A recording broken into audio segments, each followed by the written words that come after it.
Hi guys, so we're just entering spring now, so calving's been underway for a few weeks now and all the calves are hitting the ground, and touch wood, most problems are being avoided, which is awesome.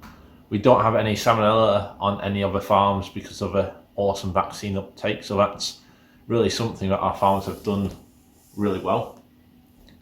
There's been the odd calving, so this video is about one of the calvings I went to, and this one is a dead calf which has its head back, so it's presenting with 2 feet but no head. So yeah, I had to go fishing for a head, and the calf was already dead at this stage. You could tell because it was a little bit getting to that pongy stage, which is about 24 hours dead. They start smelling, and once they've been dead inside the calf about 48 hours, that's when they start going fizzy to the touch, and after that, that's when you generally don't really want to be putting your hands in without gloves on.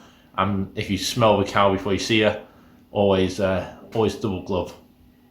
That's a secret tip. So yeah, I've been keeping busy with calvings, also disbudding the calves. So like last year, that's taking away the horn buds, and the reasons we do that is really to stop them growing horns and being a risk to not only the workers and the farmers and people who handle them, but also to each other, because they can get really sharp, and they can well, the ones with horns know they have horns and suddenly do use them, so it's to avoid injury to other animals as well. So yeah, that'll be another video showing you some disbudding as well. Apart from that, yeah, we've been pretty cruisy at the vet. The new build is well underway. We've got the piles driven in, so all the foundations are ready to go. And yeah, we've been under COVID lockdown as well. So we've had level 4, level 3, and we're currently in level 2. So hopefully we're easing out restrictions. It's really only Auckland and Wellington which have had COVID cases in the community with a Delta strain, but that's pretty much under control, fingers crossed now anyway. Number of cases are diminishing drastically day by day, so I don't see us being under lockdown for too much longer, fortunately. But being a essential service, I still got out and about, which was good, and got to do a bit of driving and a bit of sick cow visiting. Of course, you'll notice we're also wearing our masks as well, even when we're out disbudding and out doing the calvings as well. So yeah, watch this video and enjoy. Cheers. Brill. So we join the action. I have already epiduraled her, so the tail is completely numb and just hanging there, as you can see. You can also see the 2 front legs of the calf sticking out of her. You can easily tell at their front legs because both the 2 joints bend the same way, whereas the back legs, the 2 back joints bend in different directions. That's the easiest way to tell front legs from back legs, particularly in the calving. So just giving the back end a bit of a clean, just to tidy it up a wee bit, and I've already set up my pulleys and chains and I'm ready to go. This is the first calving I did under level 4 with the face mask on, so that was a bit, made it a little bit more challenging. So what I'm doing here is, it's just out of shot really, is I'm lubing up and I'm just getting an idea of what the calf is actually doing in the cow. So I'm just putting my hands in and feeling where that head is and what my plan of attack will be for her.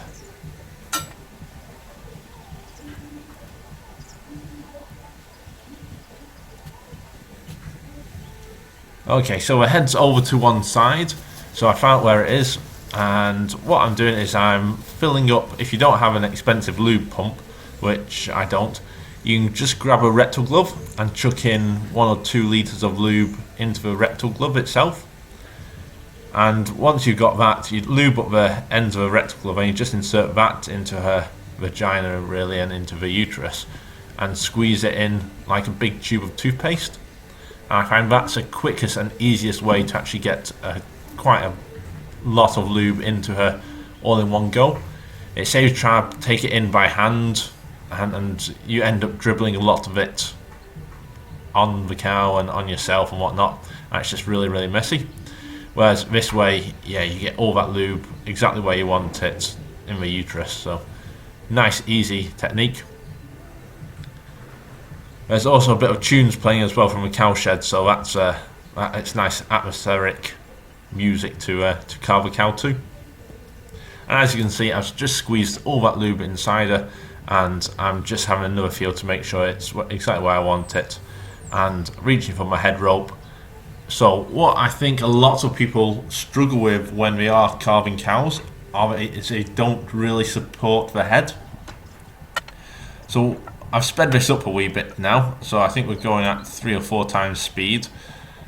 But what you really want to make sure is that you get hold of that head and bring it up towards you. So this is what I'm doing. I'm trying to get that shoulders back by pushing that shoulder back down into her to give myself room to get that head up and round and facing the right direction.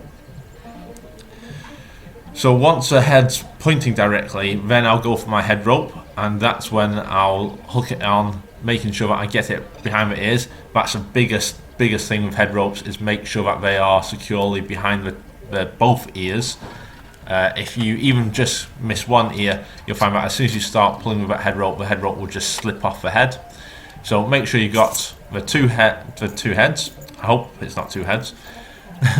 Make sure you got the 2 ears well inside that head rope, and I'm chaining up their feet there, and always putting 2 loops onto their foot. Just even with dead calves, I know this calf is dead, but it does limit pressure pulling on with those joints. Particularly in live calves, you don't want to pull out a calf and then find that it's got tendon or joint damage from where you've actually put the ropes or the chains. I'm planning on doing a video about what I carry in my carving kit, and in that one I'll touch on ropes and chains as well, and personal preference, as well as pulleys and jacks. I'm using a pulley here, and yeah, but in my old job I really just used the jack, and it's all down to personal preference, I think, at the end of the day.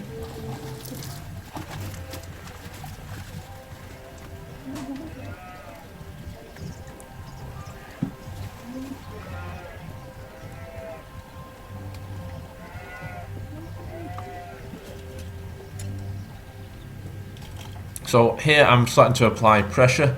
So I'm putting most of the force through her feet, but I'm making sure that that head is staying where I want it to, and staying in line with that pelvis. As soon as I feel it come through, I'm wanting to try and keep it nicely in line, and once I get that nose into position and I can see the nose coming out, I know everything's lined up nicely and we're good to go. It's been a little bit stubborn, but I should have everything in line. Now I loop it around the handle so that I can pull on both at the same time, and you can just about see the nose appearing out of vulva. And this is, at this point, I just make sure I apply the pressure slowly, and once I get the head fully out of the vulva area, then I can really start to look at pulling more on the feet and leaving the head completely alone.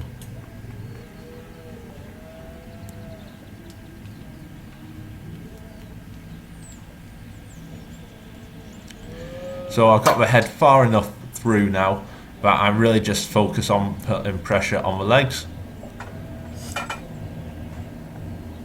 And what I do is I do a technique where I push down the pulley, and when I relax pushing down, so when I get off the pulley, I take up the pressure with the pulley, then I press down again,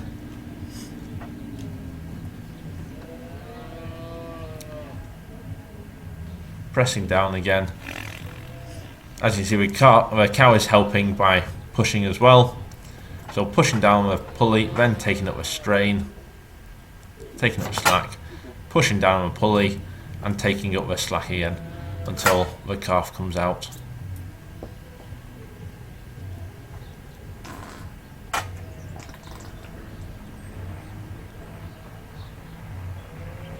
It's not a huge calf, but it's reasonably long for her.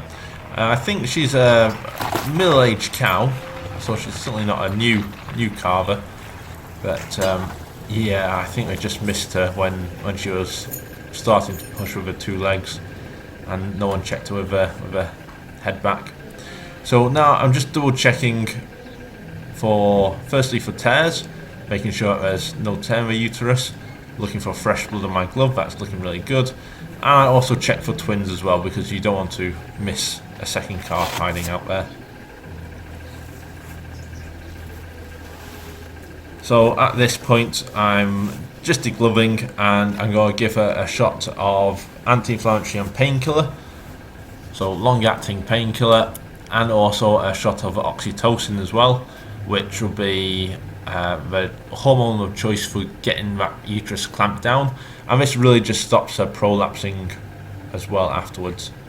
And anything less than around 10 milliliters, I give into the tail vein. I find it's very easy to give, particularly after the epidural, because they don't react to it, they can't feel the tail at all, so they really don't notice you even jabbing them. So I've given them the oxytocin IV, and now I'm giving them the meloxicam IV, which is a pain relief. And because it is a dead smelly calf, what we'll do is we'll pop her on antibiotics as well, just to cover her from post-uterine infections.